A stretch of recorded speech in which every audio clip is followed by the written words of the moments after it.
Centro para la Excelencia Académica.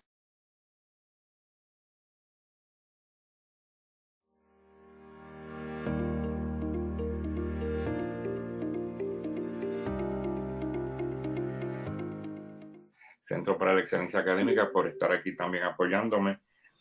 Yo no voy a prender la cámara a encender la cámara para avanzar, pero pues un saludo cordial a todos y a todas. Las preguntas pueden hacerlas según estimen pertinente y yo procederé a contestarlas en la medida que pueda. En algún momento también se nos unirá el doctor Luis Joel Donato porque él también va a participar en algún momento. Y entonces, además, esta tarde él tiene la continuación de este taller que sería cómo usted diseña este tipo de actividad, de ejercicio en la plataforma Moodle. Así que si es una pregunta sobre la plataforma Moodle, pues, y el doctor Jonato está, él la contesta, o si no, esta tarde los que estén presentes en esa actividad.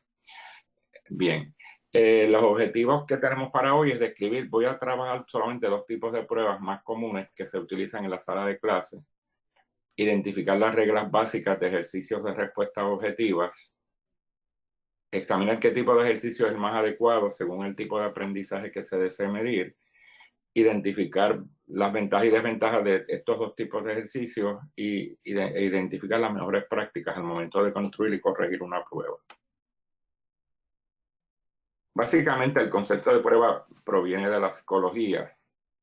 Es una manera de medir el comportamiento o ejecución de un individuo en una situación determinada que permite recoger información para usos variados.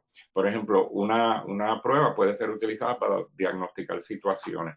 En el campo del diagnóstico, pues, en términos generales, usualmente ese diagnóstico, una de las razones puede ser determinar problemas de aprendizaje. En este caso, pues la prueba se utilizaría como una de las medidas, ¿verdad?, para poder intervenir con, digamos, un estudiante que presente un problema de aprendizaje, y también hay que incorporar en el mismo algunos expertos en algunas áreas de la conducta, como podría ser, por ejemplo, un psicólogo, un terapista del habla, un patólogo del habla, ¿verdad?, un audiólogo, para diagnosticar esta situación. Así que en cierta medida las pruebas nos pueden ayudar a diagnosticar.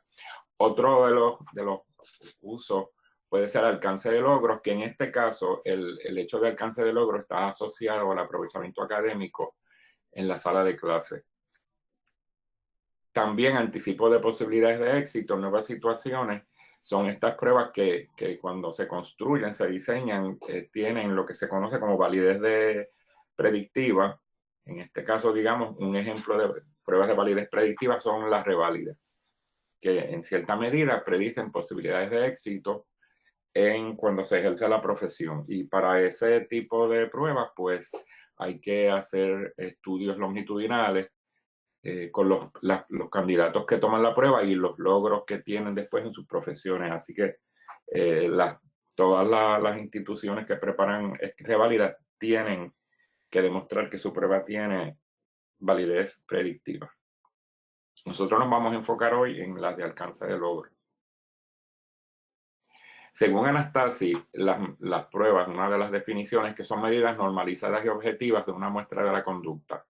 Anastasia era una psicóloga, así que ella lo ve desde el punto de vista de comparar a un sujeto con relación al grupo de referencia, y a ese tipo de prueba donde se compara a un sujeto con el grupo de referencia se le llama prueba estandarizada normalizada. Y ella dice que las pruebas se clasifican a base de lo que se propone medir, así como del tipo de preguntas o ejercicio que se elabora. Si es por el tipo de preguntas, ella las subdivide en dos categorías: pruebas objetivas y pruebas subjetivas. Si es de acuerdo al uso que se le va a dar a esa prueba, pues tenemos las pruebas diagnósticas, pruebas de aprovechamiento académico, pruebas normativas y estandarizadas, pruebas de ejecución y pruebas de criterio, entre otras. Hoy nosotros nos vamos a enfocar en las de aprovechamiento académico, aunque en el ambiente académico docente se pueden trabajar pruebas de ejecución, como podría ser, digamos, una prueba de ejecución en una facultad de arquitectura o una prueba de ejecución en un programa de deportes o ¿verdad? En ciencias, cuando se trabaja en laboratorios, etc. Y las pruebas de criterio también se utilizan mucho para determinar dominio de destrezas, pero son muy difíciles de construir por la naturaleza de cómo deben ser los ítems en las pruebas de criterio. Así que nos vamos a enfocar hoy en las pruebas de aprovechamiento académico, específicamente en las objetivas. La prueba de aprovechamiento académico, entonces, es un instrumento que el profesor diseña, el docente diseña para medir el comportamiento o logros relativos del estudiante en un área específica de trabajo de una materia o curso. Está asociada con la evaluación formativa, en términos de que es la que nos va a ayudar a recopilar información para ver en qué medida se están logrando los aprendizajes. Para de alguna manera, si no se están logrando los aprendizajes de acuerdo a los objetivos que nos hemos planteado de antemano cuando enseñamos, pues tratar de reflexionar a qué se debe que los estudiantes no aprendan y entonces uno poder atender esas áreas de necesidad.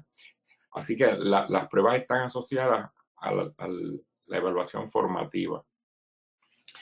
Usualmente suelen ser tanto objetivas como subjetivas o combinación.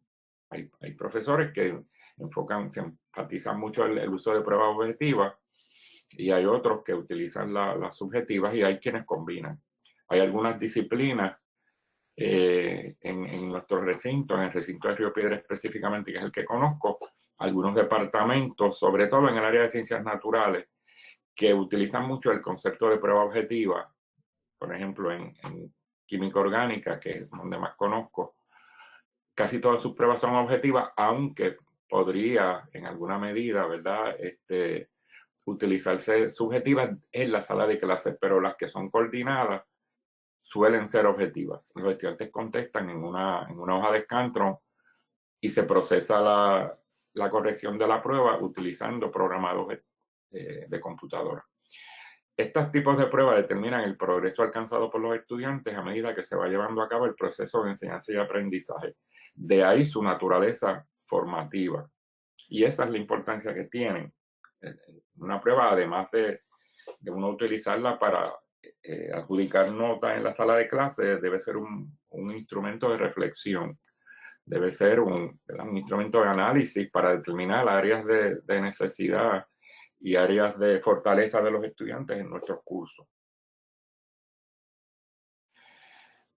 Esta debe poseer una muestra representativa de los conocimientos que se espera que el estudiante adquiera en el proceso de enseñanza. Quiere decir que debemos hacer un estudio exhaustivo de qué es lo que vamos a presentar, ¿verdad? Vamos a presentar en esa prueba y deben ser representativos con los objetivos establecidos y con los aprendizajes que se espera que los estudiantes adquieran a través de la programación, del prontuario y de la planificación que podría el docente realizar día a día. Así que debe haber una correspondencia bien clara, bien evidente entre lo que se pregunta en la prueba y lo que se enseña. De tal manera que esta provea información válida y confiable acerca del aprendizaje logrado por los estudiantes. Información válida porque la prueba, como es un instrumento de medición, debe poseer dos consideraciones o características psicométricas importantes, que es la validez y la confiabilidad.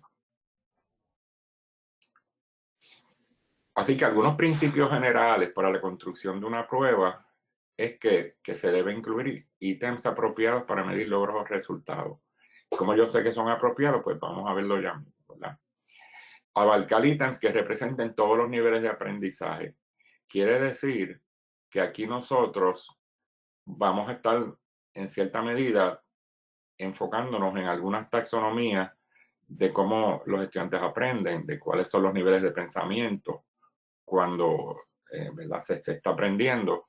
Podemos adoptar una taxonomía como por ejemplo la taxonomía de Bloom, que clasifica los niveles de pensamiento en 6, desde lo más básico, que es la memoria, o la memorización hasta lo más alto que es la evaluación. En el caso de la taxonomía de Benjamin Bloom, él empieza con la más básica, que es memoria, después la próxima comprensión, aplicación del conocimiento, análisis, síntesis y evaluación. Esa es la taxonomía de Bloom, que va de lo más sencillo a lo más complejo.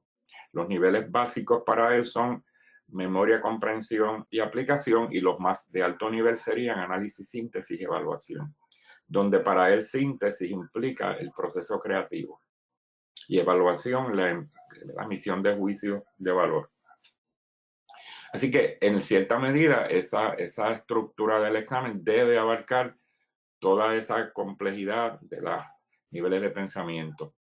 Debe contener una muestra representativa de ítems relevantes y pertinentes a esa instrucción, que en este caso la determina el docente, pero puede también utilizar información proveniente de los estudiantes.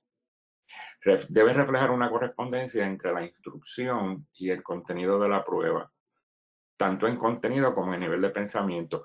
Quiere decir que cuando yo estructuro una prueba, debo hacer una reflexión profunda de cómo yo enseñé ese material. ¿Qué tipo de, cómo es el material? ¿Dónde son las áreas de más dificultad? Para eso se sugiere que se prepare una planilla de especificaciones. Esa planilla de especificaciones es un plan estructurado que usualmente se puede trabajar como una tabla, una matriz, donde se organiza el contenido que yo voy a incluir en la prueba. Yo digo, bueno, yo voy a incluir tales y tales temas, pues entonces tengo que pensar cómo yo enseñé ese material, qué tipo de material es, ¿verdad? ¿Cuál es el contenido? Ese contenido apela más a la memoria, o yo llevé a los estudiantes a la aplicación, o yo los llevé al análisis cuando enseñé esto.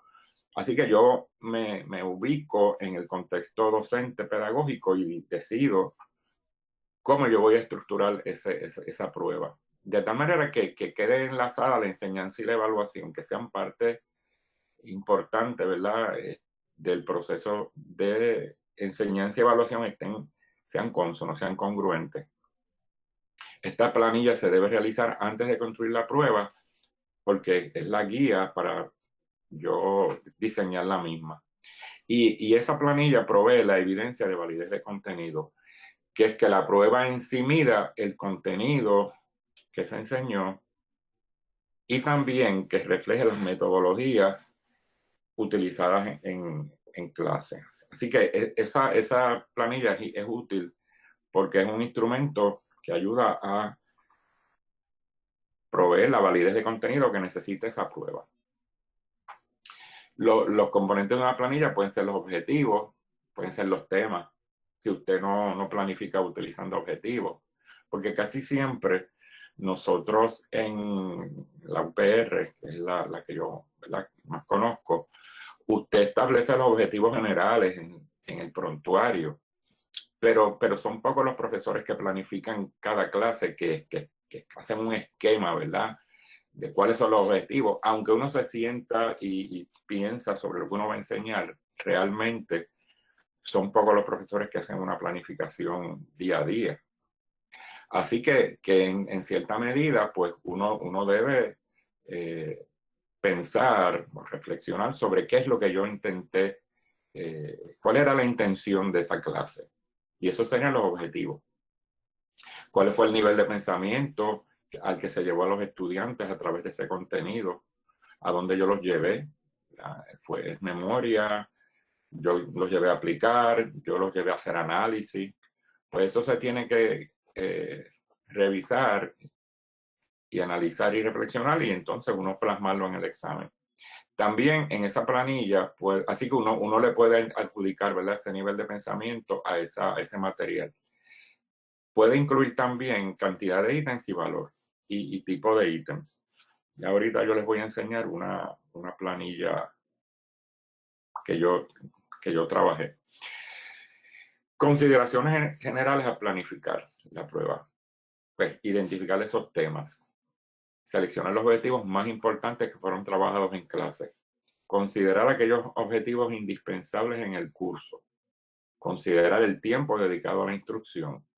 identificar el tipo de ítem más apropiado y su cantidad, y considerar el tiempo disponible para la respuesta. Esto es sumamente importante, más aún en esta eh, ¿verdad? Virtualidad que tenemos, donde nosotros estamos enseñando desde posiblemente de nuestros hogares, y muchas veces le imponemos una cantidad de tiempo a ese examen. Moodle tiene esa facilidad, ¿verdad? Que uno le puede incorporar el tiempo, incluso aquí sería para la prueba en su totalidad, pero lógicamente hay que considerar también los acomodos. Si usted tiene algún acomodo y usted le adjudicó la misma cantidad de tiempo a todo el mundo, pues no está haciendo el acomodo posiblemente con algunos estudiantes que así lo necesiten. Así que eso hay que considerarlo ahora en la virtualidad, porque usted tiene que atender esas áreas de necesidad de esos estudiantes que necesitan ese acomodo, que usualmente es tiempo y medio. Y además, también pensar que si es un examen muy extenso, le está acortando el tiempo disponible para la respuesta a los estudiantes. O sea, hay una serie de consideraciones importantes que en este momento de enseñanza sincrónica y asincrónica nos presenta unos desafíos importantes para no, ¿verdad? Desatender esas posibles acomodos que hay que tener. Y en este caso, pues ya nosotros tuvimos una presentación hace poco con la procuradora del estudiante, donde una de las quejas de los estudiantes muchas veces es el tiempo que le da el profesor para contestar la prueba. Estas son importantes, las consideraciones importantes que se dan mucho en la sala de clase, pero que ahora cobran vigencia e importancia en este momento.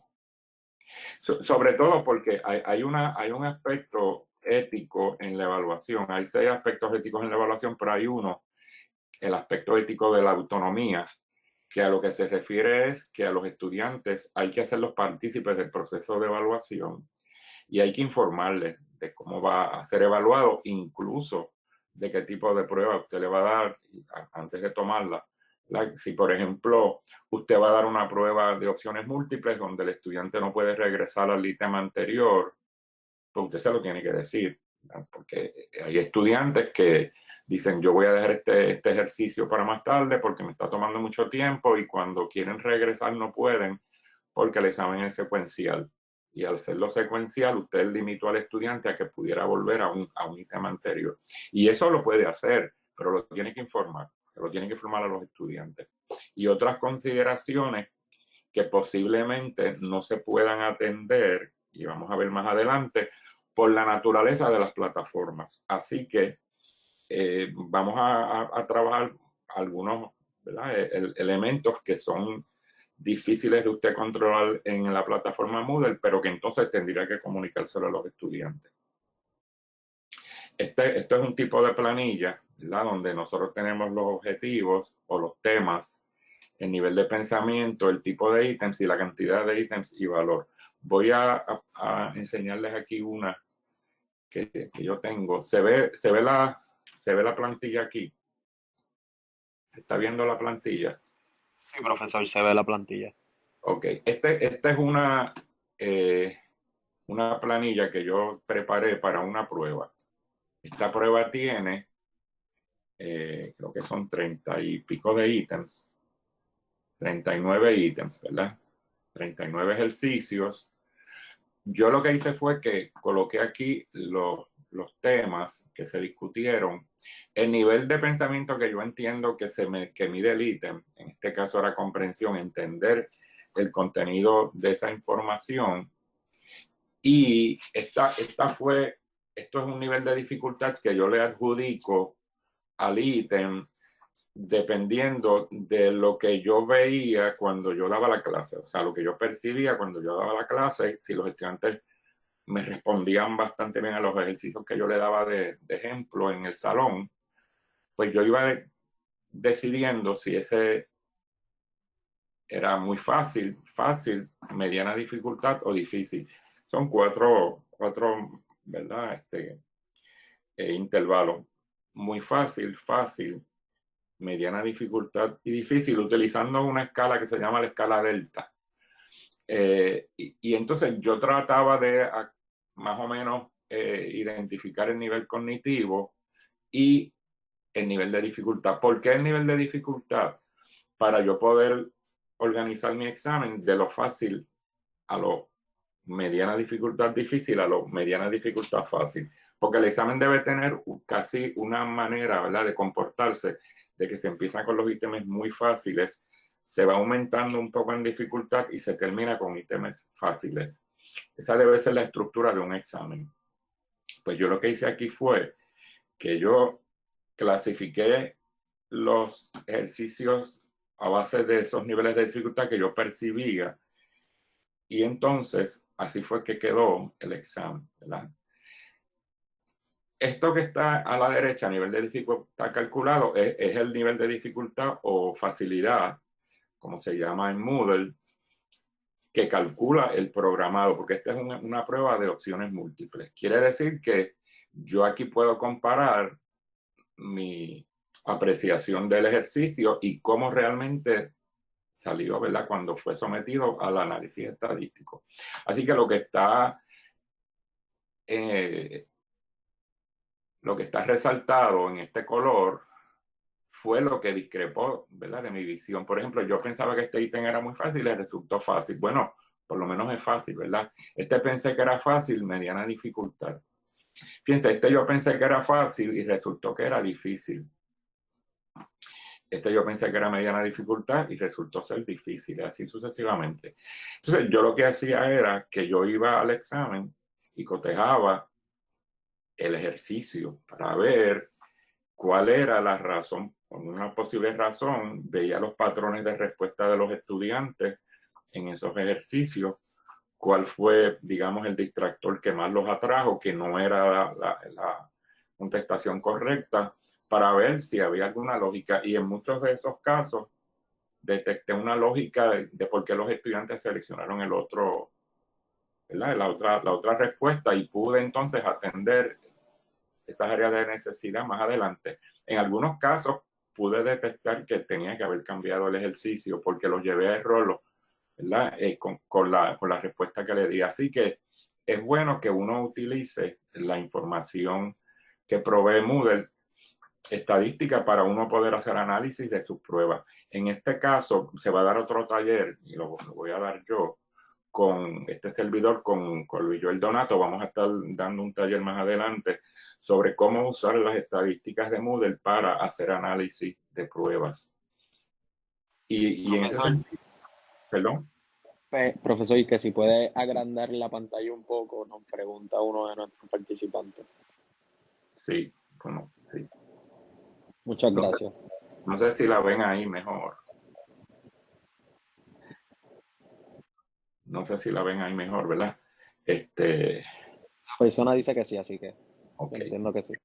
En este sentido, pues, como les digo, esto fue un examen de 30 y pico de ejercicios, 39 creo que, y entonces yo, de nuevo, lo que hice fue que adjudiqué el nivel de pensamiento de acuerdo a lo que yo entendía que medía el ejercicio. Lo más que había aquí era aplicación, aunque podría haber análisis, básicamente era aplicación.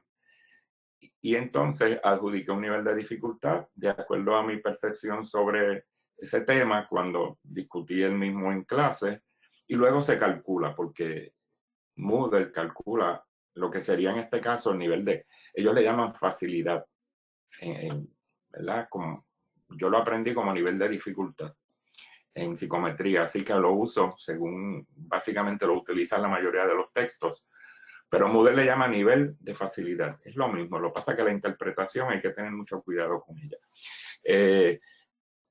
Y básicamente yo diría que mi examen, y después yo lo calculé, o sea, porque se puede calcular incluso el nivel de dificultad promedio de la prueba, que debe estar en mediana dificultad. El nivel o sea, una buena prueba debe estar en una mediana dificultad, que como les dije, eso lo vamos a presentar en el taller sobre redacción, en el taller de estadística utilizando Moodle más adelante. Creo que en uno de estos próximos días hay otros 2 talleres. Además, le quería decir, que se me había olvidado decirle, que yo estoy fungiendo como profesor residente de evaluación y assessment, de evalúo y evaluación con el SEA este semestre, y estoy a la disposición de aquellos colegas que necesiten o les interese ampliar sus conocimientos o que yo les ayude con el análisis de alguna prueba o con el desarrollo de alguna planilla. Estoy a la disposición de ustedes. Simplemente se comunican con el SEA y ellos me lo hacen saber para yo poder atender áreas de necesidad de algunos de los colegas aquí. Bien, vamos a seguir entonces. Profesor, hay una pregunta. Ajá. Esto que me imagino que va más dirigida al doctor Donato, pero que se le hicieron a usted, así que se la voy a hacer llegar. La compañera Karen Tosa le preguntó que cuánto tiempo usted daría al estudiante para una prueba como esa que usted nos presentó en Moodle. Sí, esta prueba, o sea, la que yo les estoy, esta que está aquí, esta prueba son 30, vamos a pensar 40 ejercicios, tenían 1 hora y 20 minutos. 1 hora y 20 minutos son básicamente como a 2 minutos por ejercicio. Algunos de estos ejercicios se contestan en menos de 2 minutos. Y recuerden que aquí el estudiante, cuando contesta, uno puede calcular el momento en que comenzó y el momento en que terminó. Así que todos los estudiantes terminaron el examen a tiempo. Regularmente las compañías que hacen pruebas asumen que 45 segundos a 1 minuto es lo adecuado. En este caso, los estudiantes tenían bastante tiempo para contestar la prueba, ¿no? Tenían 2 minutos, así que tenían el doble del tiempo. Pero básicamente los estudiantes contestan en un periodo como de 40 a 50 segundos, perdón. Digo, segundos, ¿verdad? Segundos son, no minutos. En este caso tenían casi 2 minutos, en el caso de la prueba mía, pero con 45 es lo promedio. Claro, eso dependerá, y lo vamos a ver más adelante, eso dependerá del tipo de pregunta que hagamos. Por eso es que ajá. Entonces la compañera Rosaura Ramírez Ordóñez le pregunta, ¿qué quiere decir mediana dificultad? La mayoría de las preguntas deben ser de mediana dificultad, y como último, ¿qué porcentaje de cada categoría debería haber dentro de una prueba aproximadamente? Mediana dificultad es aproximada. Mediana dificultad lo que quiere decir es que entre el 40, esa pregunta la contesta bien entre el 40 y 60% de los estudiantes de mediana dificultad. Un poco más de la mitad, ¿verdad? Y un poco menos de la mitad, de entre 40 y 60 la debe contestar bien. Ya una pregunta muy fácil es que el 90% más la conteste bien. Así que fácil sería entre, digamos, un 65% y un 89%. Sería fácil. Y entonces difícil, menos del 30% la puede contestar bien. Así que en ese caso, ¿verdad? El promedio de dificultad de la prueba debe ser mediana dificultad tendiendo a fácil. O sea, entre 40 a 60 debe ser un poquito más de 50. Eso lo vamos a estar discutiendo en el taller, pero gracias por la pregunta, Rosaura, gracias por la pregunta, porque por ejemplo, entiendo que Rosaura, yo creo que es de biología, ¿verdad? No sé si es la Rosaura que yo conozco, o que he visto. Pero, por ejemplo, en el caso de ustedes en naturales, que básicamente muchos de los profesores llevaban, yo no sé ahora, los exámenes al centro de cómputo para que se los corrigiera, ellos le dan todas esas estadísticas. y Moodle las da, ¿verdad? Entonces, usted lo que puede hacer es que posiblemente no les calcula el promedio del examen, pero usted puede calcularlo, porque lo que tiene que hacer es promediar los índices en este caso, el índice de fiabilidad, o creo que así es que le llaman, de facilidad. Y debe dar entre 40 y 60. Si le da entre 40 y 60, tendiendo más a 60, pues su prueba está bien balanceada. Si le da menos, ¿verdad? Pues entonces puede ser que la prueba está siendo un poco más difícil de lo usual. Y es una consideración que hay que tener para uno poder pensar, ¿verdad?, que está haciendo justo en esa evaluación. Por eso es que en este proceso de enseñanza, ¿verdad?, que se da la planificación junto con, ¿verdad?, en el mismo proceso y la reflexión, para atender ese elemento evaluativo, tiene que haber toda esta reflexión y análisis continuo para saber en qué medida estamos logrando los objetivos que pretendemos lograr. Y esta podría ser un esquema, ¿verdad?, útil, que puede estar disponible para ustedes si yo se lo puedo enviar al CEA y el CEA se los puede enviar. Esta es un modelo de la Oficina de Evaluación del Aprendizaje, donde tenemos la taxonomía de Bloom, ¿verdad? Conocimiento, comprensión, aplicación, como estos serían los niveles bajos de pensamiento, y los niveles altos, análisis, síntesis y evaluación, y un poco la definición del nivel y algunos verbos que podríamos estar utilizando ya sea para desarrollar los objetivos o para construir los ítems o para desarrollar actividades propias en la sala de clases para atender esos niveles. Así que este modelo se los puedo hacer llegar independiente de la presentación para que lo tengan. Vamos ahora a enfocarnos en las pruebas objetivas. Y ese tipo de prueba, de acuerdo a la psicología, ¿verdad?, y por ejemplo, esto es una de las definiciones que dan Anastasia, son aquellas cuyos ejercicios o preguntas tienen solo una respuesta precisa y en la que el juicio o opinión del docente o de la docente en nada afecta o influye en las respuestas de los estudiantes.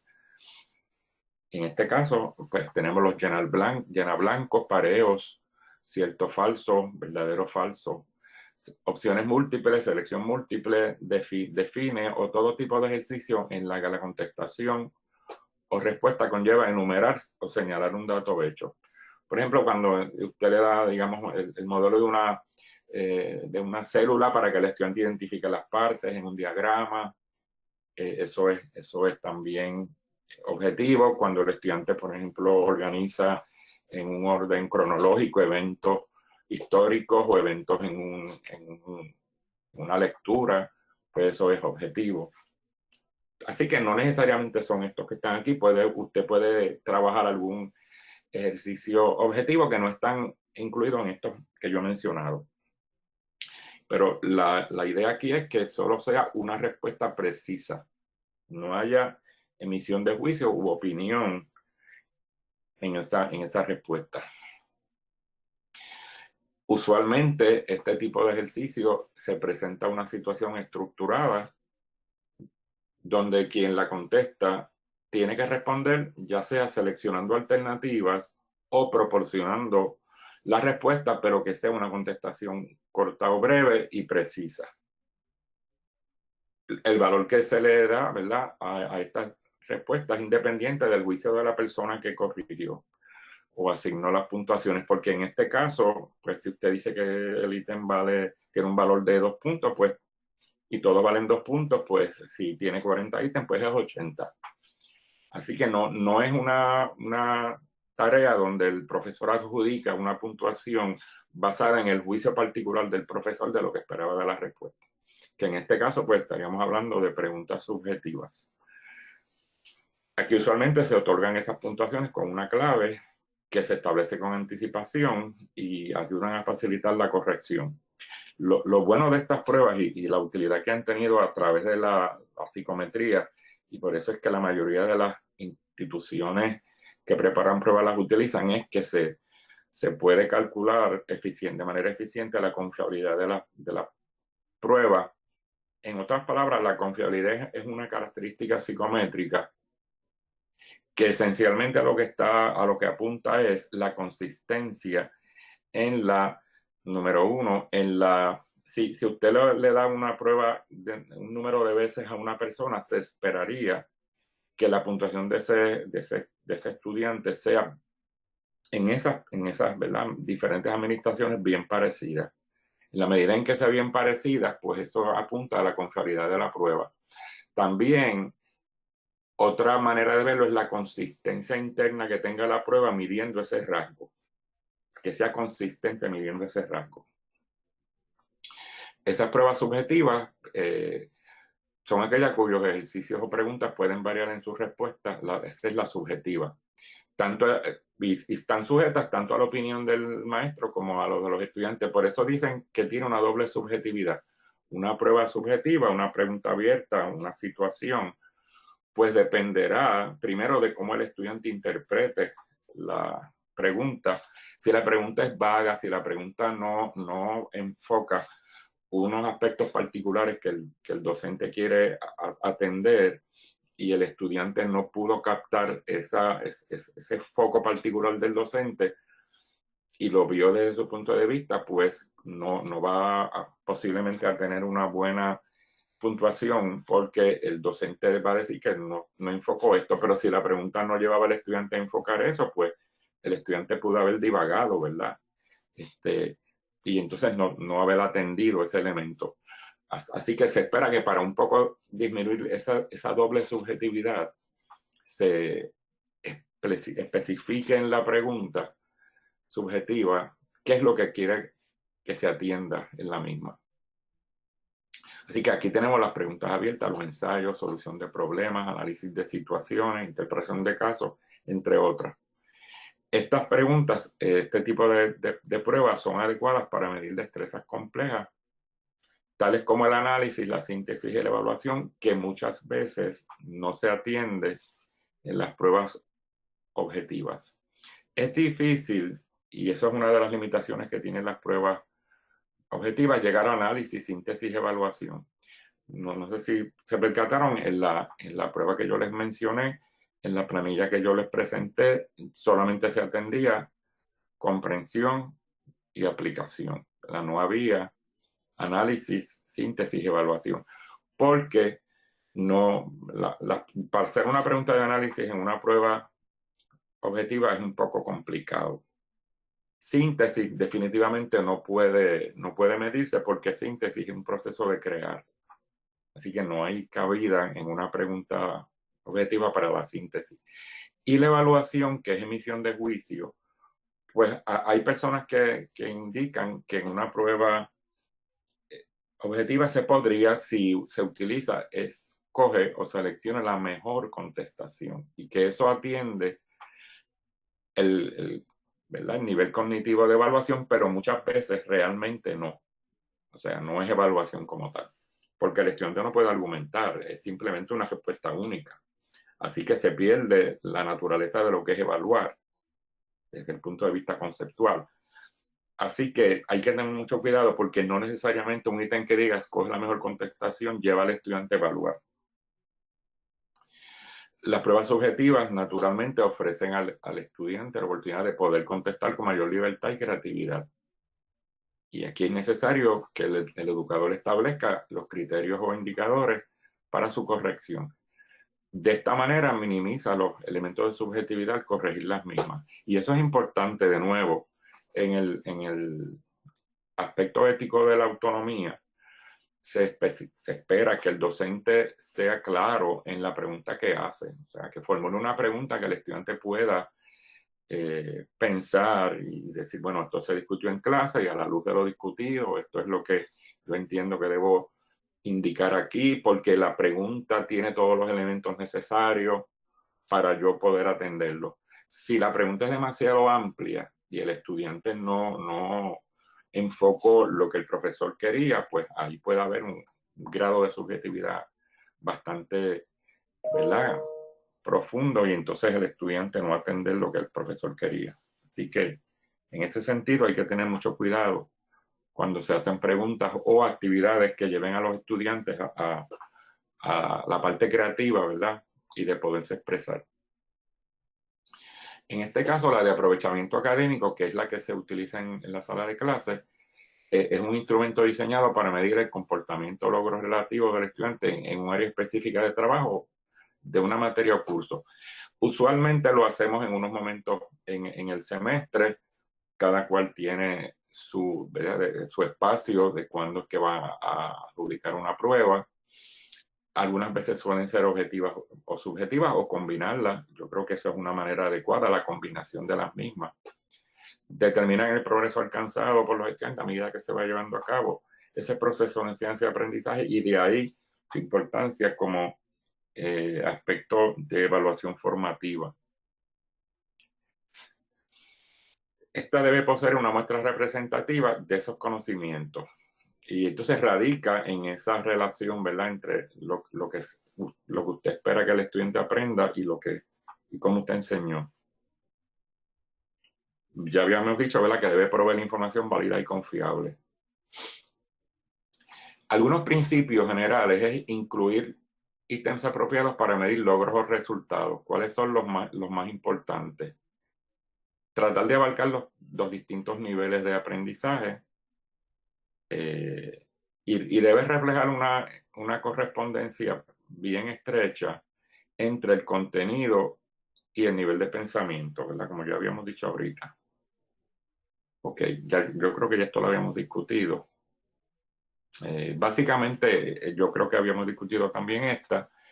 La planilla debe tener los objetivos, el nivel de pensamiento y la cantidad de ítems. Yo creo que había discutido este fue el ejemplo que les di, o parte del ejemplo que les di, donde usted incluye los objetivos o temas, el nivel de pensamiento, el tipo de ítem y la cantidad de ítems y el valor. En este caso, aquí tenemos, digamos, tres de ítems de tipos de evaluación, 9 de técnicas de assessment, 4 de diseño de pruebas y 6 de psicometría, y cada uno tiene un valor de 2 puntos, ¿verdad? Así que lo que está al lado son la puntuación. Fíjense que esto es algo que yo le puedo dar a los estudiantes. La planilla de especificaciones, yo le puedo presentar eso de qué tipo de examen voy a dar. O sea, esto sería, como les dije, atendiendo el principio ético de autonomía. O sea, esto sería como un blueprint de la prueba y se les puede dar a los estudiantes para que ellos puedan prepararse para la misma. Bueno, otras consideraciones es, por ejemplo, identificar los temas, seleccionar los objetivos más importantes, considerar los objetivos indispensables, el tiempo dedicado a la instrucción, el tipo de ítem más apropiado y la cantidad, y el tiempo disponible. Esto lo habíamos visto anteriormente. ¿Qué tipo de ejercicio debo usar? Pues mire, eso dependerá de varias consideraciones.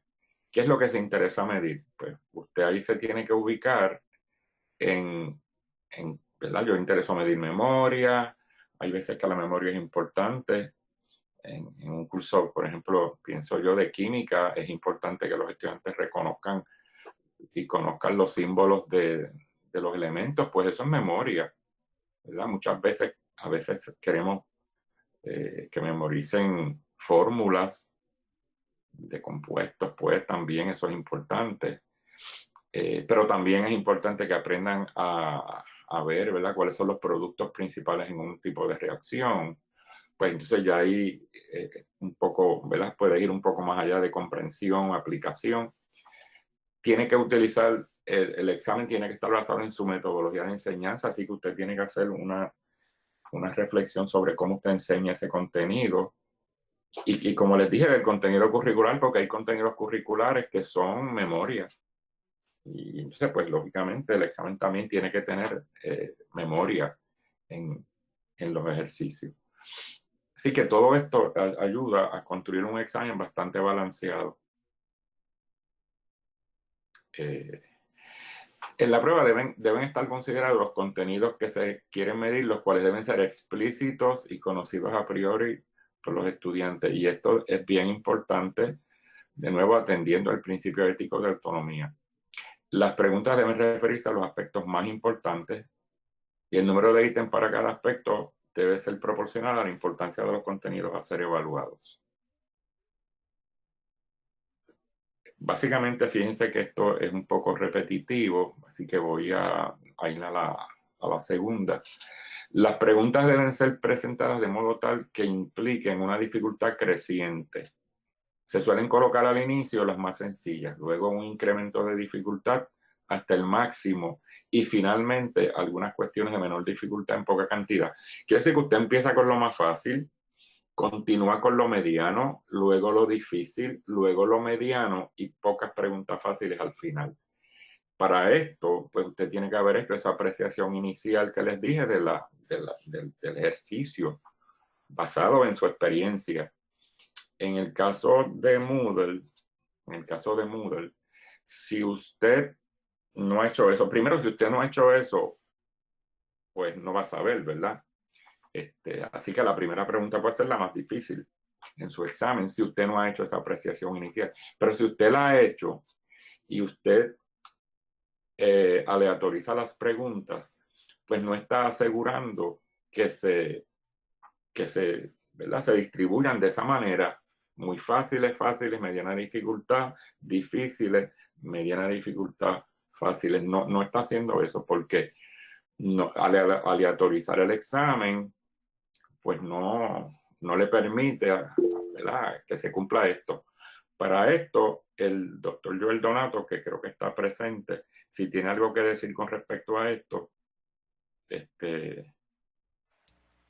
porque hay una manera de hacerlo, ¿verdad, Joel? Sí, ¿me escuchan? Sí.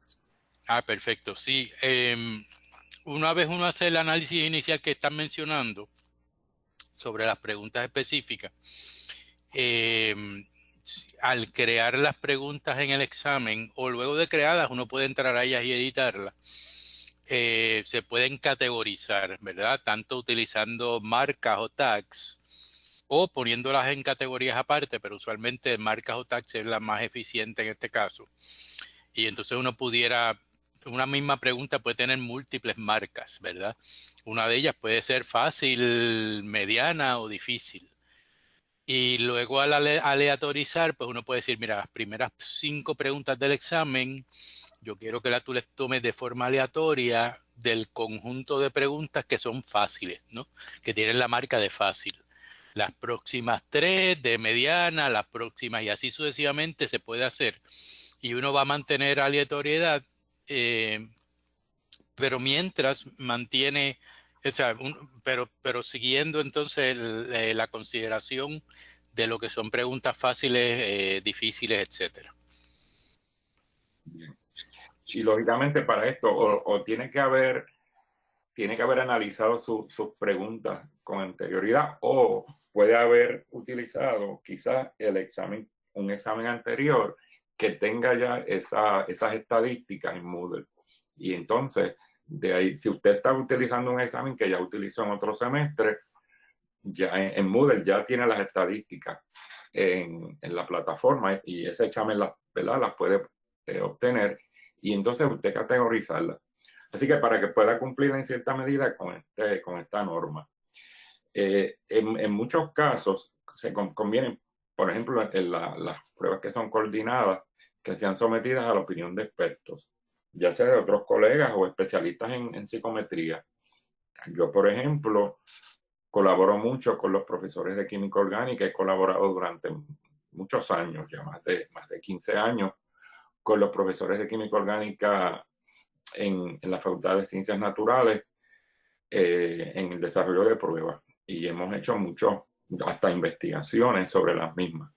Quiere decir que ellos están continuamente modificando y perfeccionando sus pruebas y utilizan esencialmente las estadísticas que les provee el centro de cómputo, en este caso ahora Moodle, sobre la psicometría, y ellos pues trabajan muy bien el aspecto de cómo ubicar esas preguntas en la prueba para atender estas normas. Esos ítems deben ceñirse a las competencias y contenidos relacionados con el curso. Deben ser independientes entre sí y exhaustivos en cuanto a la información necesaria para su resolución. En esa pregunta debe estar toda la información que se necesite para que el estudiante pueda atender esa respuesta. Y entonces deben ser independientes entre sí. No debe haber un ítem que dependa de otro ítem. Eso no se sugiere. Sí se puede, y muchas personas lo hacen y es de uso común y está bien, que por ejemplo el profesor utilice, digamos, un diagrama y haga varias preguntas de ese diagrama, pero cada pregunta es independiente. La respuesta de una pregunta no debe depender de la respuesta en otra pregunta, porque si el estudiante tiene una respuesta incorrecta y la próxima depende de esa, pues va a seguir teniendo las demás incorrectas. En el caso de que esto ocurra, en muchas ocasiones he tenido información de profesores que lo han hecho así, que han incorporado, digamos, un diagrama, y en ese diagrama hay 4 preguntas que siguen. Se les olvidó el día que fueron a dar el examen, lo aleatorizaron y sale una pregunta antes de que salga el diagrama, ¿verdad? Y entonces el estudiante está desconectado y no sabe qué hacer, porque realmente no, como salió aleatorio, el profesor se le olvidó que esas preguntas necesitaban ese diagrama para ser contestadas. Así que si lo que sale primero es una pregunta y no el diagrama, pues lógicamente el estudiante, ¿verdad?, no tiene la información para contestarla. Así que hay que tener también cuidado cuando se recurre a esa estructura de examen. La respuesta de un ítem no puede ni debe ser condición para la resolución de ninguno de los siguientes ítems. Esto es importante. No se incluyan nombres de ficción o distractores poco creíbles.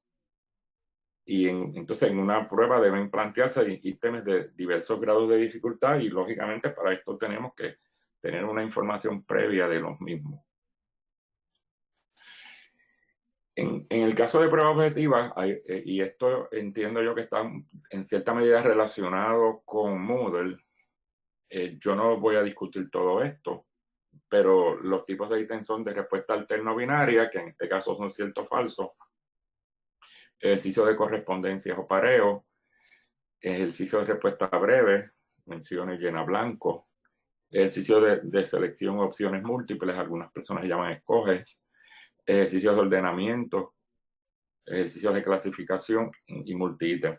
En algunos de estos pueden ser atendidos, entiendo yo, por Moodle, ¿verdad? En Moodle, no sé si todos, pero la gran mayoría de Moodle se pueden trabajar en Moodle.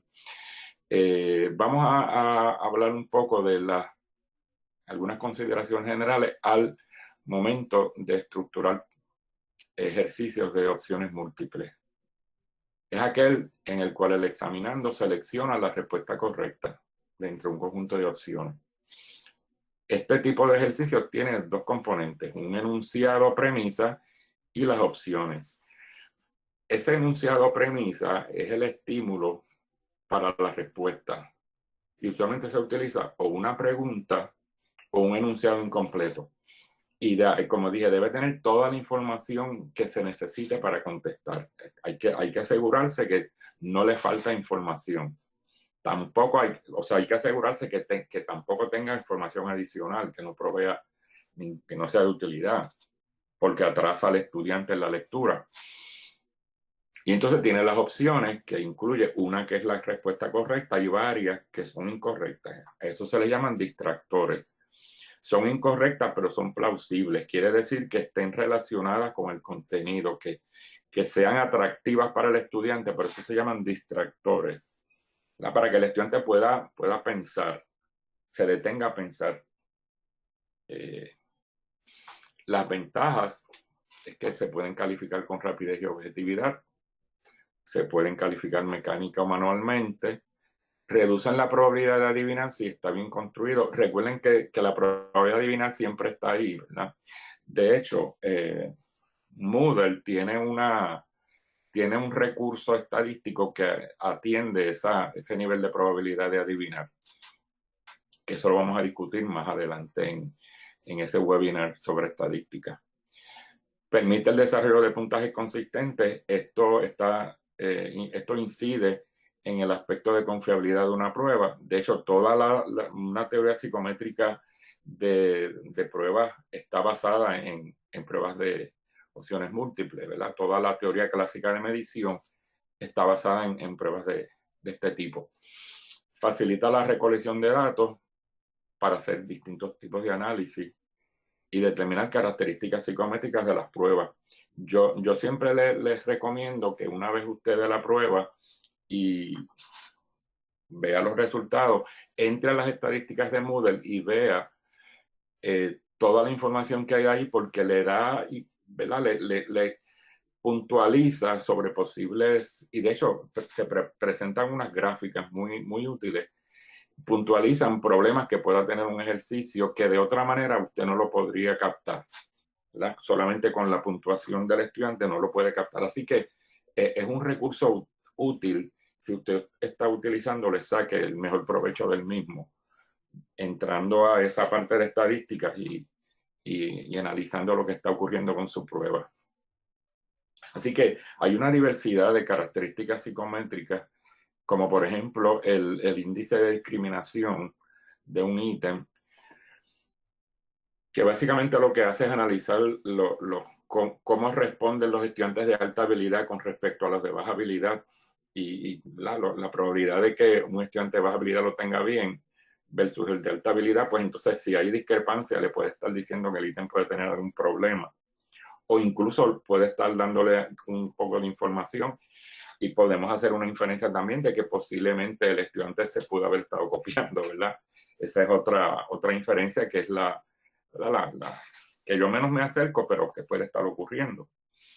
Así que es bueno que usted cuando esté haciendo estos análisis, vaya a esa información tan útil que da Moodle.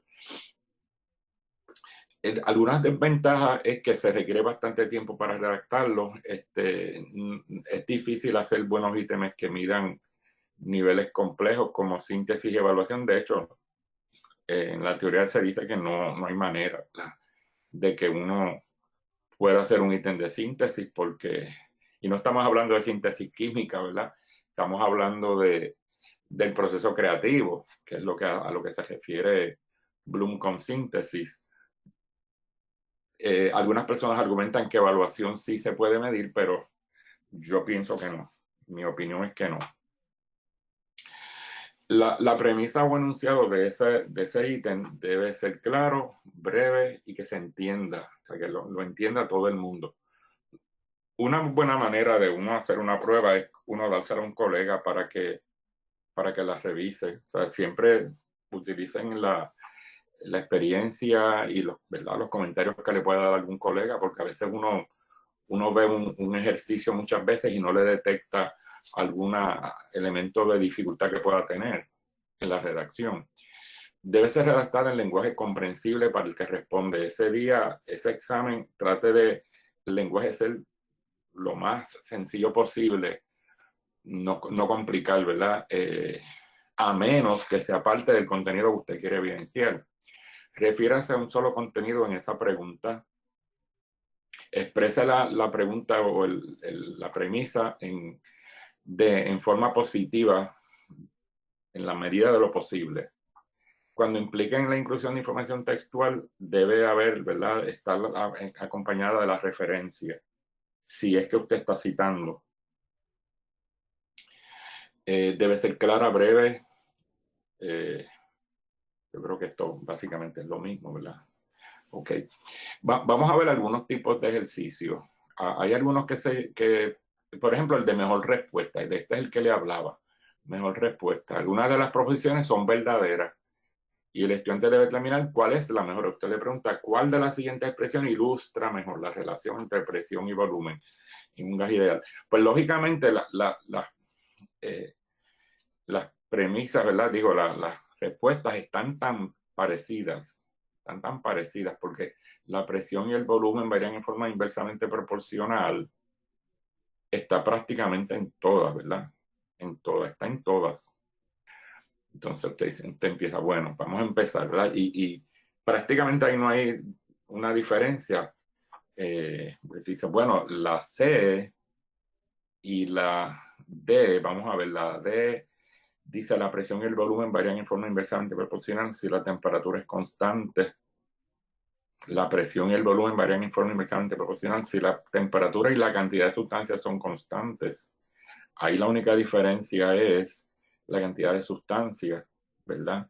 Y uno podría decir, bueno, pero es que puede ser la C y la D, pero yo creo que es la C. Y entonces usted se va por la C porque usted dice, bueno, pero es que si es un sistema cerrado, la sustancia que está ahí no cambió. Entonces puede inducirlo a error, ¿verdad?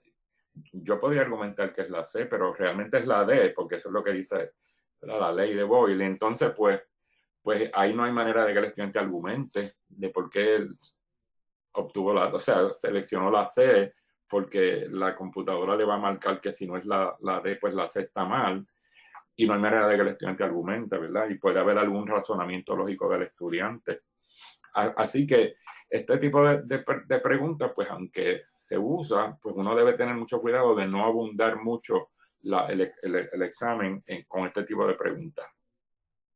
Hay otros que utilizan este tipo de formato, ¿verdad? No sé si se ve bien, pero aquí tienen, por ejemplo, dos estructuras químicas y le dicen, bueno, de esa imagen contesta el siguiente ejercicio. Entonces, esa molécula de acetona puede formar el enlace de hidrógeno, entonces tiene 1 romano, 2 romanos, 3 romanos, ¿verdad? Y entonces las respuestas es una mezcla de eso.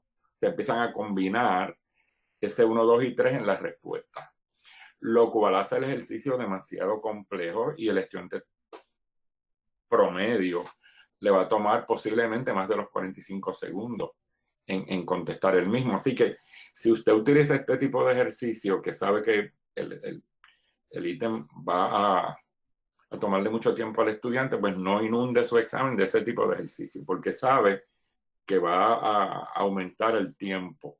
Estos ejemplos se los traigo por eso, ¿verdad? Por la complejidad que tiene el ejercicio. Y si es de inicio, pues le va a tomar demasiado tiempo al estudiante. Así que si usted va a tener este tipo de ejercicio, trate de que lo lleve al final. Este sería otro, ¿verdad? Aquí tenemos una molécula de vitamina D2, donde tiene unas áreas sombreadas ahí, 1, 2 y 3, y entonces las respuestas están asociadas con respecto a la siguiente estructura química, y entonces empieza a combinar todas esas posibilidades ahí y hace que el estudiante pierda mucho tiempo tratando de contestar el mismo. La idea de estos 3 ejercicios es que si usted tiene ejercicios de esta naturaleza en sus exámenes, trate de estudiar las características psicométricas cuando usted lo dé para ver dónde usted lo va a ubicar en el examen. Ese es el propósito de estas primeras. No se recomiendan mucho. Las compañías que hacen pruebas no recomiendan mucho este tipo de ejercicios donde se combinan muchos niveles. Ahora vamos a trabajar las reglas para redacción de los ítems que tienen una sola respuesta, que no es, que es escoja la mejor contestación, sino escoja la contestación correcta, no la mejor, escoja la contestación correcta. Vamos a dar algunas reglas, y las reglas que estoy trabajando aquí, los ejercicios los he simplificado para, ¿verdad?, el entendimiento de toda la audiencia, que no necesariamente es una audiencia experta en redacción de pruebas. Vamos a ver, la primera es que cada ítem de selección múltiple debe consistir de una sola idea o un solo tema. No se deben mezclar ideas. El ejemplo que les traigo es la siguiente pregunta. ¿En qué año ocurrió el Grito de Lares y cuál fue una de las causas que contribuyeron al fracaso de este movimiento libertador en Puerto Rico? Si se fijan, la pregunta tiene dos ideas. Una es el año y otra es la causa. Si el estudiante recuerda el año, porque los años aquí A, B, C, D no están repetidos, sino que años diferentes. Si el estudiante recuerda que fue en 1868, no tiene que saber la causa. Y usted, cuando lo corrige, el estudiante lo tuvo bien, usted no sabe si el estudiante sabe las dos. ¿verdad? Las dos ideas. O sea, puede haber sabido el año y no la causa, o la causa y no el año. Así que, en este caso, pues usted lo que tiene que hacer es hacer dos preguntas. Hacer una pregunta del año y otra de la causa.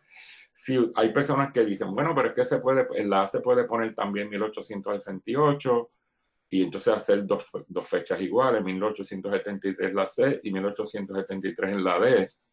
Pero ahí entonces, como quiera, tiene las dos ideas, ¿verdad? Así que la norma es que no puede tener dos ideas, solamente una. Así que usted decide, pero se recomienda separarlo. La próxima es que una premisa en una pregunta no debe depender de la premisa de otra pregunta. En este caso, cada ítem debe ser independiente. Lo que ocurre en este caso es que esta pregunta, los responsables de esta acción fueron seguía a la anterior. Seguía a la anterior tal y como está ahí. Y aquí entonces el estudiante tiene que hacer una conexión de qué me están hablando, de qué acción, ¿verdad? Porque no está contextualizada. O sea, el estudiante no sabe que viene de la anterior. Y entonces tiene que hacer la conexión él. Así que la idea aquí es que esta premisa está relacionada a la anterior. La trabaje como una premisa nueva, como si el estudiante, los responsables, o sea, trabaje ahí con el grito de la red de nuevo. Mencionen el movimiento, la situación, pero no haga que el estudiante sea el que conecte. Porque en un examen posiblemente el que está contestando está tenso, está ansioso y no se percata de eso. Así que es importante que cada premisa sea independiente, no esté atada a una anterior. Redacte la premisa en forma positiva de ser posible.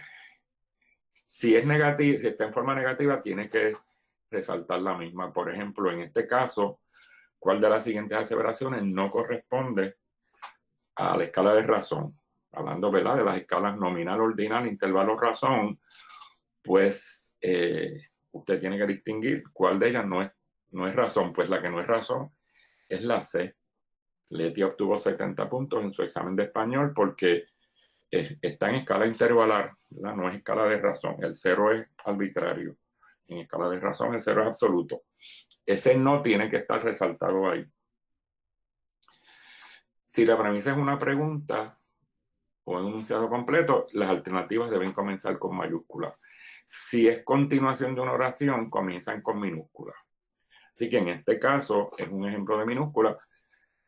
Todas las opciones empiezan en minúsculas porque es continuación de una oración. La inteligencia es un atributo que se mide con mayor validez mediante pruebas estandarizadas. Como si hubiera una oración, ¿verdad?, y termina en un punto. Así que esa es la manera, ¿verdad?, cuando se redacta un ítem de cómo hacerlo. La premisa no debe poseer información irrelevante o adicional, sino contener la información que sea necesaria. En este caso, la premisa tiene demasiada información que no produce nada, ¿verdad? Da información, pero lo que se quiere saber es simplemente quién conquistó México, ¿no? Así que dice: la conquista de México con la corona española motivó a muchos españoles a marchar a la búsqueda de oro, lo cual afectó el desarrollo de otras colonias. El conquistador de México, quien salpó desde Cuba, se tiene demasiada información y ¿verdad?, no pierde el estudiante mucho tiempo leyendo. Esa es otra sugerencia. Recuerden que son sugerencias, ¿verdad?, para redactar buenos exámenes. Debe existir congruencia gramatical entre la premisa y las alternativas. En este caso, cuando una partícula exhibe una carga eléctrica en un compuesto, se le conoce como pues al uno leer, ¿verdad?, un electrón, un ion, una molécula no es, y uno rápido descarta molécula. Quiere decir que si el estudiante va a adivinar de 3 en vez de 4, ¿verdad? Así que la proporción de adivinar es más alta, el porcentaje de adivinar es más alto. De 25% aumentó a 33%. ¿Okay? Así que lo que uno podría hacer ahí es eliminar el un. Cuando una partícula exhibe una carga eléctrica en un compuesto, se le conoce como electrón, ion, molécula, protón. No lleven el un a la A, porque sería un electrón, un ion, una molécula, un protón.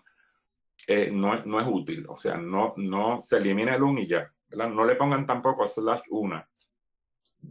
Recuerden que simplificar la premisa en la medida de lo posible y las opciones. evite el uso de palabras claves que puedan indicar la respuesta correcta. Esto es bien común en muchas pruebas que yo he evaluado, donde la persona en la premisa incluye la respuesta o una idea de la respuesta. Durante la colonización, a los españoles se les encomendaba un territorio y bajo la supervisión de la corona establecieron cabildos, encomiendas, villas, virreinatos. Entiendo que la respuesta era encomiendas y eso puede llevar entonces al estudiante a decir, Dios, mira, escribió la respuesta en la premisa, o el estudiante decir, no puede ser encomiendas porque no puede estar la respuesta en la premisa, o sea, puede llevar al estudiante a error. Así que por un lado puede dar la respuesta al estudiante o por otro puede el estudiante pensar que no, que esa no podría ser. Así que a los españoles se les, en vez de encomendaba, se les asignaba, ¿verdad?, un territorio. Y entonces cambia ya las palabras que puedan indicar la clave. No repite información en las alternativas que puede ir en la premisa. Por ejemplo, en esta, ¿cuál de las siguientes respuestas define mejor lo que es la fotosíntesis? Y todas tienen un proceso mediante el cual las plantas, ¿verdad? Todas. O sea que está haciendo demasiado, el estudiante usted está poniéndole al estudiante demasiado. ¿Ok? Esto se puede cambiar de esta manera. Y prácticamente es el mismo, ¿verdad? La fotosíntesis es un proceso mediante el cual las plantas, entonces usted acortó las respuestas de manera significativa y eliminó tanta lectura que puede añadir tiempo al examen, ¿verdad? Un tiempo necesario para el estudiante. Inundó tanto tanto la premisa como la respuesta, la inundó tanto de lectura que el estudiante se perdió en la misma. Eso pasa mucho. Debe existir solo una respuesta correcta. En este caso, esta fue una pregunta de un examen que yo vi, ¿verdad? Que era así, y entonces solamente tenía una respuesta. ¿Cuál de las siguientes representa un compuesto químico? Pues hay dos, ¿verdad? Así que había dos respuestas. En la clave de la persona era alcohol, ¿verdad? La respuesta. Si yo no sé si Moodle, Joel, permite más de una respuesta en opciones múltiples. Sí, lo permite. Hay una opción en la pregunta de opciones múltiples que establece, es una marca de cotejo, ¿verdad? Que dice, hay solo... no, la marca de cotejo lo que dice es, esta opción puede tener múltiples contestaciones. Okay. E incluso se le pueden poner valores distintos a las alternativas. Pues, por ejemplo, que si hay estos asuntos de preguntas, de respuestas parciales, pues la respuesta correcta es 100, una que sea parcial puede ser un 75% de la nota, un 50% de la nota. O sea, es bastante... Como un peso que le dan, se puede distribuir la puntuación entre dos, es lo que estás diciendo. Sí, o las dos pueden ser 100%, ¿verdad? Y ser ambas correctas. Sí. Está bien, muchas gracias, bien. Pero ¿verdad? Si fuera así, habría que indicarlo, porque el estudiante puede pensar que es una sola. ¿Okay? En la medida que sea posible, no utilice ninguna de las anteriores o todas las anteriores. Aquí hay varias posiciones. Hay quienes señalan que se evite el uso de todas las anteriores y que se utilice con cautela ninguna de las anteriores. Lo que pasa es que ninguna de las anteriores no me dice a mí si el estudiante la sabía o no, ¿verdad? Parece que él diga, bueno, ninguna es, pero tampoco sepa cuál es. Así que no da mucha información, es lo que ocurre, ¿verdad? Y que todas las anteriores, pues muchas veces se abusa mucho de eso. Así que se use con cautela, en la medida de lo posible, ¿verdad? Trate de no utilizarla mucho. En algunos casos yo he visto que la utilizan mucho, o sea, en un examen de matemática que yo vi en el semestre pasado, había muchas, prácticamente todos los ejercicios, eran como cerca de 100 ejercicios, todos los ejercicios, todos, tenían ninguna de las anteriores, todas las anteriores. O sea que realmente se abusó mucho en ese examen de ese concepto, ¿verdad? Todas las alternativas deben ser atractivas y corresponden al mismo contexto o situación. Por ejemplo, en este caso, ¿quién fue el líder que logró la concesión de la Carta Autonómica para Puerto Rico a finales del siglo XIX? Cuando usted lee las opciones, se da cuenta que hay dos, ¿verdad? La B y la C, que no eran de ese siglo. Y entonces, pues se hace simplemente casi un cierto falso, la A o B. 50% de probabilidad de contestar bien. Trata de mantener uniformidad en la extensión de esas alternativas u opciones. ¿Por qué? Porque por lo general, y esto está evidenciado en la literatura, se redacta la opción correcta más larga, más completa. ¿Sabes? Como que la gente se preocupa mucho por la opción correcta y descuidan las otras. Esto es bien importante. Así que trate de que sean, si usted tiene 4 opciones, trate de que si son extensas, dos extensas, 2 largas, ¿verdad? Digo, 2 extensas, 2 cortas. Pero no una bien extensa y las demás bien cortas, y la extensa era la respuesta correcta. Eviten información de un ítem, le dé la clave al estudiante para contestar otro ejercicio dentro de la prueba. Bien común también. Cuando las alternativas indican cantidades o fechas, deben colocarse en orden ascendente. Bueno, eso es lo que dice la regla, pero otra situación que hemos tenido con las pruebas en Moodle es que tanto la pregunta como las alternativas pueden ser aleatorizadas. Quiere decir que las alternativas pueden salir aleatoriamente también. Y entonces aquí un poco se trastoca esa regla. Mi opinión es que no hay problema, que no, ¿verdad? Si es así, y si usted va a aleatorizar las respuestas, pues no va a cumplir con esta regla, pues no hay ningún problema, ¿verdad? Tampoco. Así que se puede obviar esa regla si usted aleatoriza también las opciones o las alternativas. Alterna la posición de la opción correcta, no cree una regla que los estudiantes puedan descubrir, pues también aquí en el caso de que usted esté aleatorizando tanto la pregunta como la respuesta, pues atiende esta situación, ¿verdad? Y vamos ahora a ver algunos niveles de pensamiento para que ustedes sepan cuándo una pregunta puede ser de un nivel u otro, con estos ejemplos que les estoy dando. Una pregunta de memoria es aquella pregunta que usted simplemente hace la conexión inmediatamente cuando usted lee el ejercicio. No tiene que detenerse a pensar mucho, ¿verdad?, sobre la contestación. Eso es una pregunta de memoria que viene inmediatamente a la memoria inmediata la respuesta, porque fue aprendido de esa manera, ¿verdad?, cuando se enseña. En este caso, cuando usted lee la alternativa, la premisa, la ética describe al ser humano principalmente en términos de su desarrollo físico, moral. Rápido moral hace conexión uno, no llega ni a lo próximo, ¿verdad? Ética moral, hace esa conexión. Aunque usted siga leyendo intelectual, emocional, mental, la respuesta inmediatamente que surge es moral. Así que usted inmediatamente hace la atadura y contesta. Eso es una pregunta de memoria. Ese tipo de preguntas suele ubicarse en las primeras preguntas en el examen.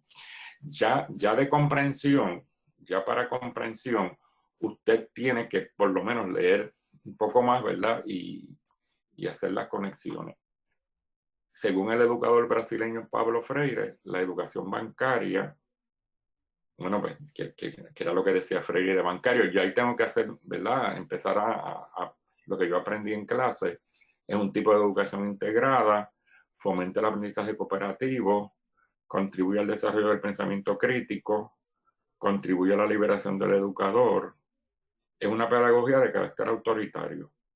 Bueno, Freire creía en la B, la C y la D, pero lógicamente la educación bancaria es precisamente la pedagogía de carácter autoritario. Yo como dueño del conocimiento, como poseedor del conocimiento, voy a depositar en ese educando, en ese estudiante, mi conocimiento. Y eso es educación bancaria. Así que fíjense, como es una pregunta fácil, pero hubo que leerla y interpretarla a la luz de lo que dice Freire, ¿no? Fue un nivel un poco más difícil. pero todavía es fácil. Vamos a ver ahora una de aplicación. Por lo tanto, ya esta, van a ver que debo tener más información. Dice, una onda que se propaga en una cuerda causa que la misma tarde 0.5 segundos en subir y bajar. Eso es una información que me dan. Y ahora me hacen una pregunta. ¿Cuántas oscilaciones realizará la cuerda en un segundo? Pues ya aquí, incluso en esta pregunta, yo podría hacer un diagrama. Me tengo que ubicar, sube y baja. En medio segundo hizo una oscilación. Ahora, para completar el segundo tiene que haber medio segundo más. Pues entonces subió y bajó. Pues dos oscilaciones. Ve que en este caso ya hay que ir un poco más. Hay que aplicar una regla. Y aplicaciones donde usted tenga que aplicar una regla, tenga que construir un diagrama para construir la misma o hacer una operación mental, ¿verdad? Pues lo puedo haber hecho mentalmente sobre lo que está ocurriendo. Y fíjense que necesita más información para llegar a ese nivel cognitivo. Vamos a ver una hora de análisis. Y fíjense que esta chica tiene más información. Cuando un ácido reacciona con zinc, se produce un gas. Si deseamos determinar si el tipo de ácido utilizado afecta la cantidad de gas que se produce en la reacción, ¿cuál de las siguientes acciones debemos llevar a cabo? Bueno, pues ahora me dan una situación. Me dicen que un ácido reacciona con zinc, se produce gas. Si yo quiero determinar si es el tipo de ácido lo que afecta a la cantidad de gas que se produce, ¿qué debo hacer? Pues mira, si varió la cantidad de zinc en la reacción durante el experimento, bueno, no sé. Vamos a ver, ¿verdad? Variar la cantidad de zinc con distintos ácidos. Usar un solo tipo de ácido y variar la cantidad del ácido. Bueno, si uso el mismo tipo de ácido, no puedo saber si es el tipo de ácido. Ya me tengo que hacer esa pregunta, ¿verdad? Uso distintos tipos de ácido. Bueno, esa me hace lógico, me hace lógica. Voy a usar distintos tipos de ácido porque quiero saber si es el tipo de ácido. Pero la misma cantidad de ácido, ok. Y varió la cantidad y el tipo de ácido en la reacción. Entonces, pues quizás yo puedo decir, bueno, pues la C. Porque si varió ambas cosas, estoy cambiando dos variables, no estoy controlando. Pues es la C, ¿verdad? Y determino que es la C. Pues quiere decir que llevé al estudiante a un nivel cognitivo mayor con la información que se provee. Por eso es que para llegar a ese nivel cognitivo, pues hay que proveer más información. Por lo tanto, la idea aquí es que fíjense que si usted quiere llevar a los estudiantes a hacer análisis, a que analicen, tiene que proveer más información, tiene que pensar qué es lo que el estudiante está haciendo para llegar ahí. Por lo tanto, tiene que proveerle esa información adecuada para que el estudiante pueda llegar a ese nivel. Síntesis no va a poder hacerlo porque síntesis es que el estudiante tiene que crear algo con el conocimiento que posee.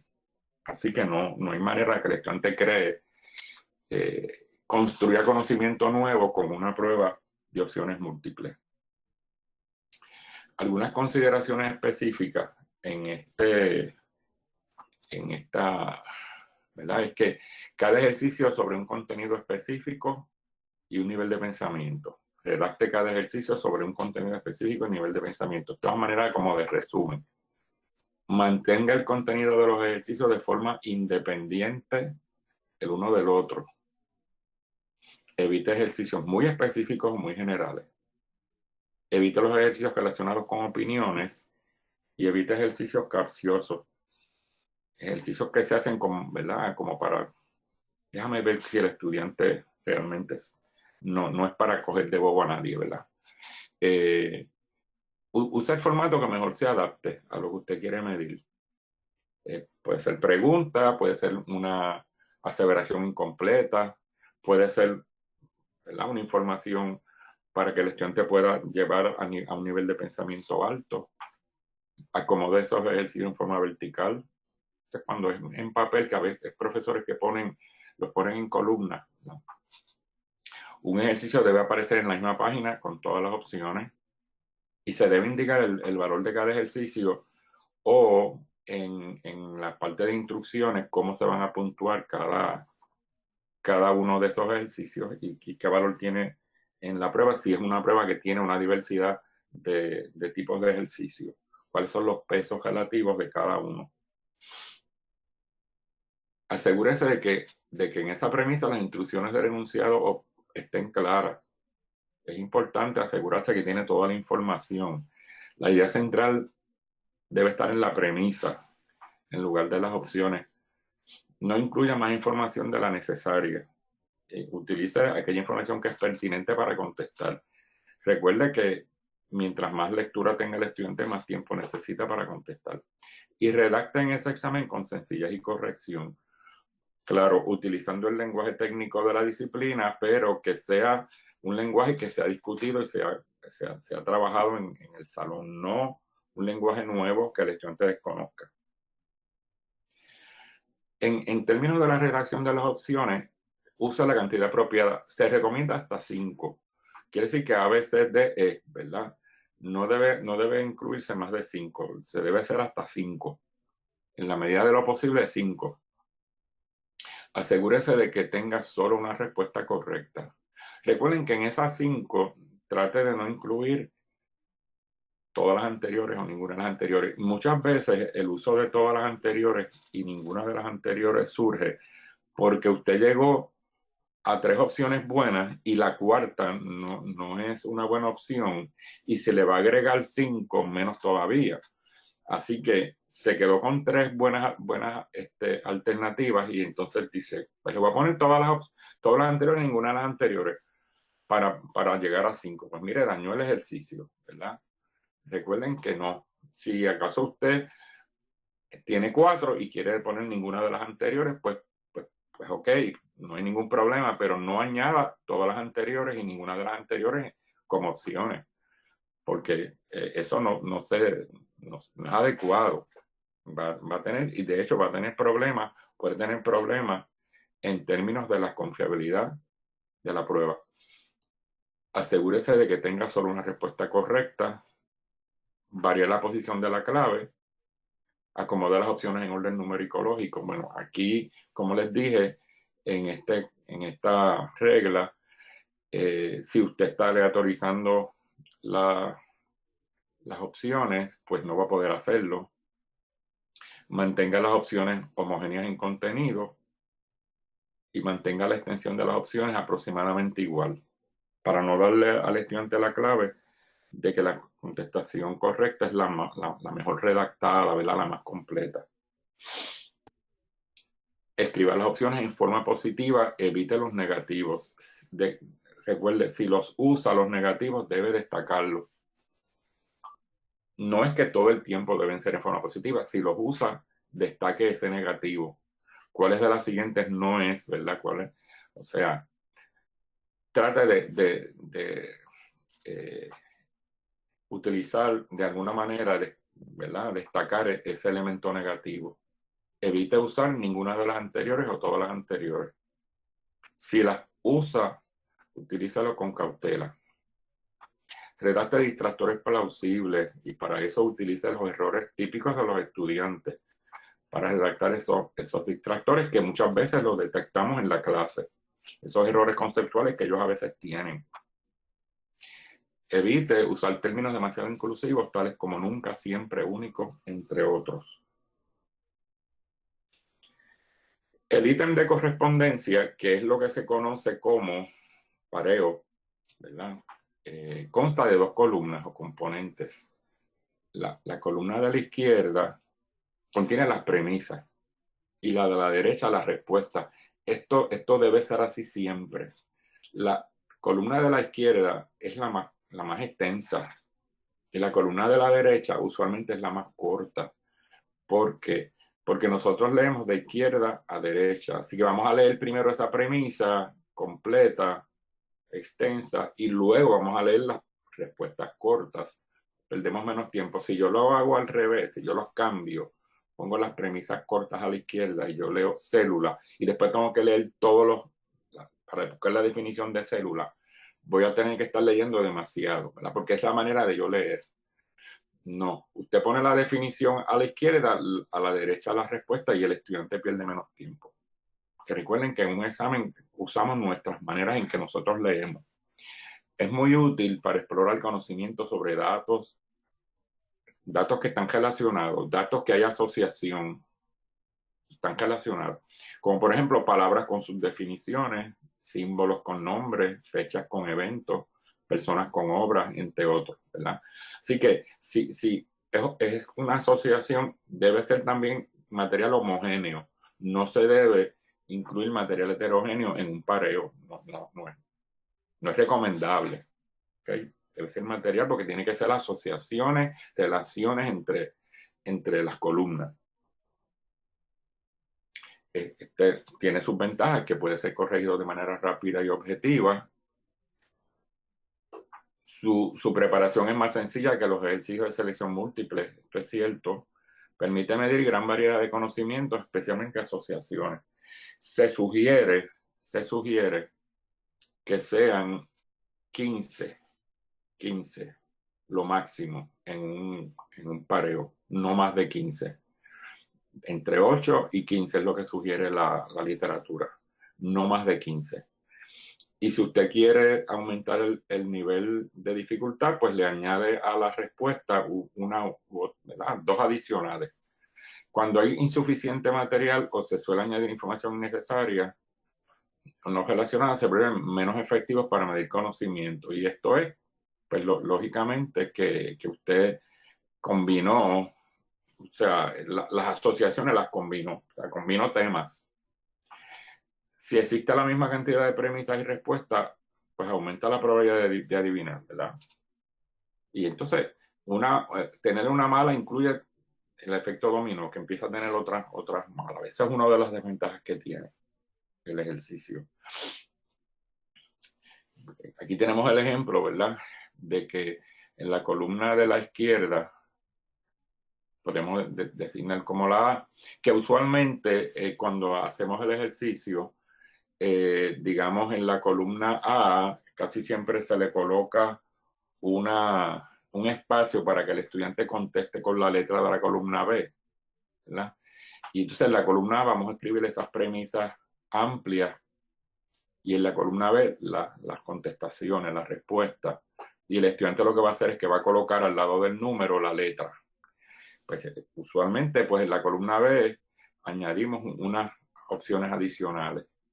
Y esto se puede utilizar para, digamos, autores, obras, fechas, eventos, países, capitales, causas y efectos, término y la definición, digamos, el nombre del elemento con el símbolo, cualquiera que sea, ¿verdad? La disciplina, usted puede jugar con ese contenido para trabajar ese ejercicio. Y en Moodle se puede, ¿verdad? Hacer este tipo de ejercicios, se pueden montar de una manera bien útil y bien práctica. Profesor, le preguntan que si usted pudiera dar ejemplo de lo que sería material heterogéneo. Pregunta la compañera Marilyn Rivera Torres.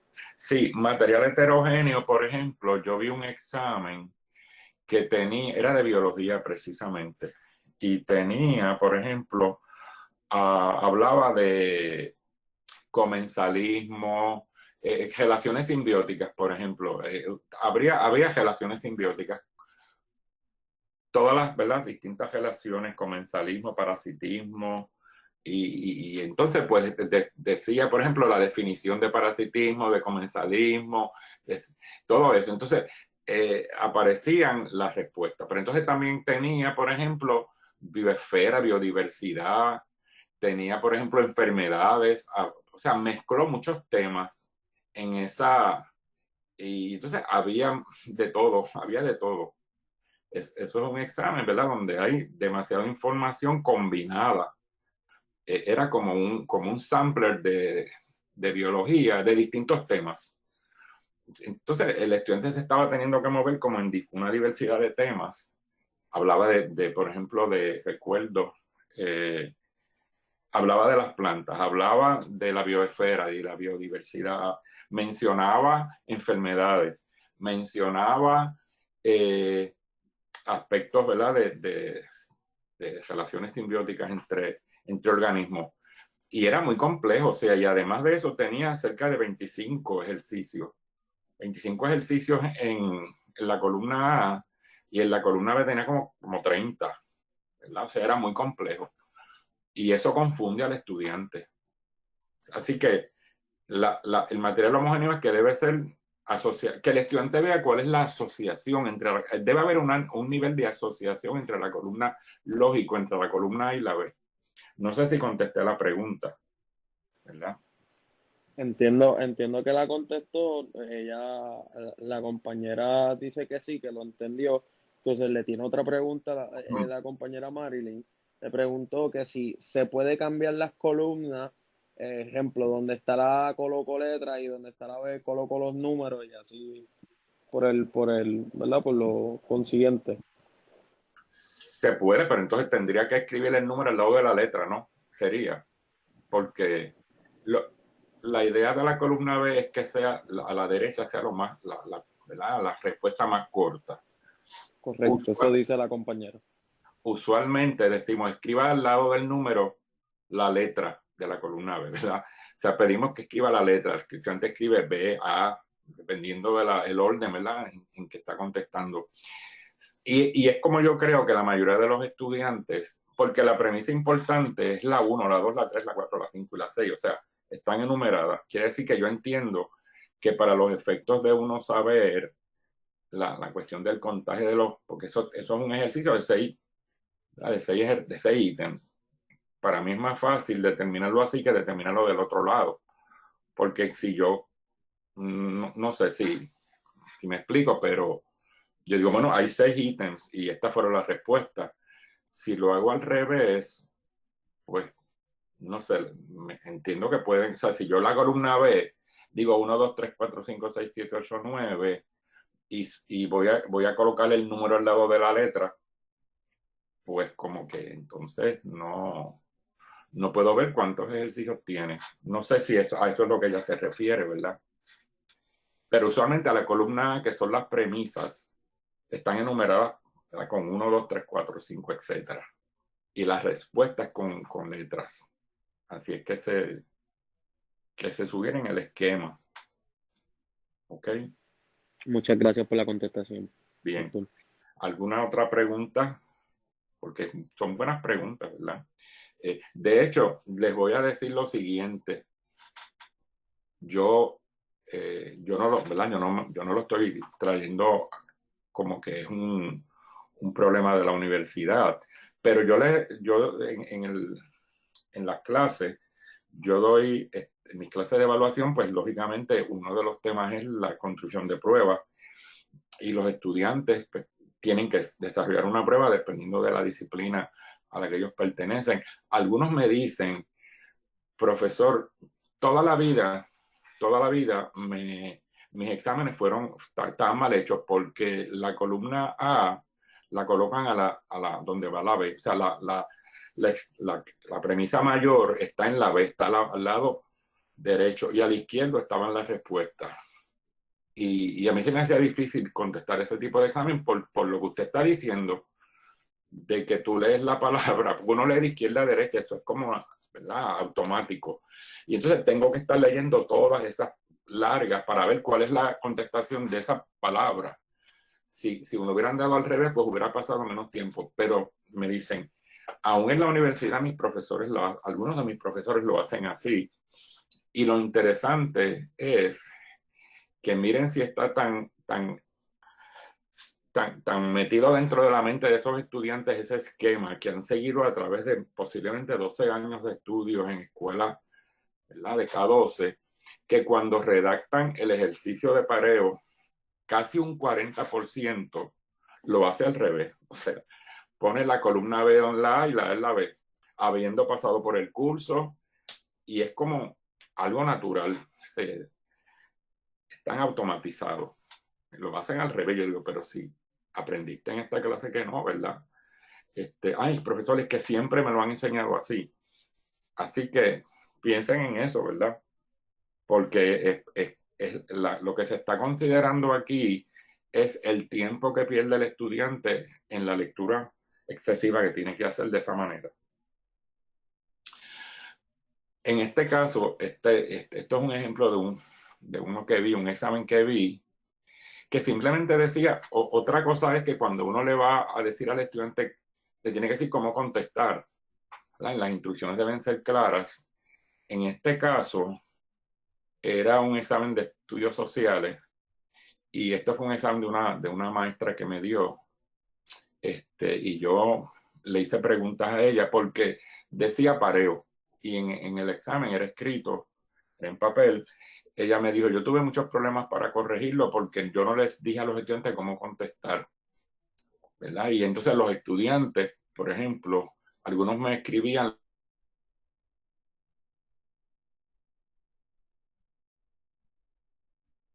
espacio para contestar al lado del 1 ni el 2. Y entonces muchos estudiantes también lo que hicieron fue que trazaron líneas de la izquierda a la derecha, o sea, llevaban líneas a la contestación porque como no dice cómo contestar, y si en alguna de las clases un maestro le enseñó a contestar así, pues así contestaban, lo cual se le hizo difícil a ella seguir esas líneas, ¿verdad? De un lado a otro, le tomó más tiempo.